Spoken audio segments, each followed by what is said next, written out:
Bonjour à tous, nous allons faire aujourd'hui la chasse aux faux amis. Un ami, c'est précieux. La Bible dit que le véritable ami aime en tout temps et dans le besoin, il se montre un frère.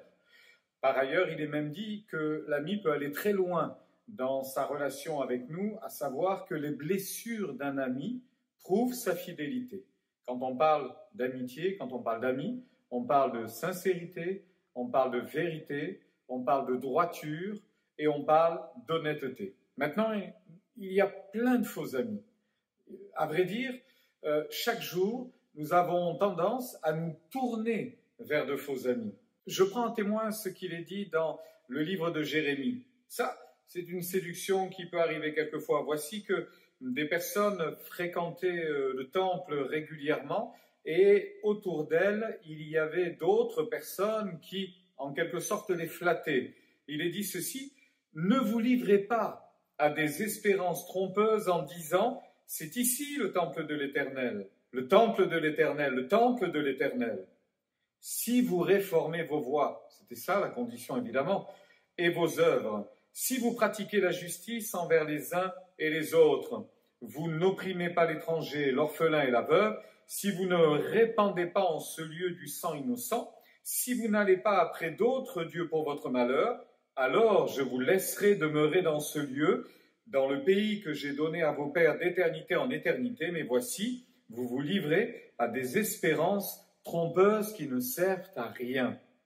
À l'évidence, ces gens étaient sincères, ou tout du moins ils souhaitaient l'être, et leur vie n'était pas sérieuse, leur vie n'était pas correcte, mais d'autres leur disaient que tout allait bien, et en fait, c'est bien là une parole trompeuse, une parole sur laquelle on ne peut pas se fier. Voilà le genre de faux amis auxquels il faut se méfier. Mais il n'y a pas que ça. Il y a bien d'autres faux amis qui rôdent autour de nous. J'en ai noté quelques-uns. Par exemple, les personnes importantes. On a tendance à avoir de la déférence pour des personnes importantes. Certaines d'ailleurs peuvent nous imposer du respect. Mais je pense qu'il faut être bien évidemment vigilant et être attentif à ce genre de relations que nous nouons avec ces personnalités qui, pour certaines, sont très importantes. Dans un psaume, le psaume 146, il est dit ceci, « Ne vous fiez pas aux grands », et un peu plus loin, « qui ne peuvent sauver. Leur souffle s'en va, ils rentrent dans la terre, et ce jour, leurs desseins périssent. » Combien de fois il nous a semblé plus facile d'attendre que, entre guillemets, un grand fasse quelque chose pour nous, plutôt que d'attendre que la réponse vienne de Dieu. Ne nous fions pas aux grands, ils font ce qu'ils peuvent, quelquefois d'ailleurs ils sont même très sincères, mais ils n'ont pas tous les moyens, ils ne peuvent pas tout faire, et quelquefois d'ailleurs même leurs projets ne sont pas réellement en notre faveur, mais plutôt ne servent qu'à servir leurs propres intérêts. Et puis, il y a le ressenti, cette espèce d'intuition intérieure. Certains marchent énormément à l'intuition, au ressenti. Ça aussi, c'est un faux ami. Dans le livre des Proverbes, il est dit ceci au chapitre 28, « Celui qui a confiance dans son propre cœur est un insensé. » Je ne saurais que trop vous encourager à faire attention, à vous méfier de ce que vous pouvez ressentir. Quelquefois, Dieu est là et on ne ressent rien.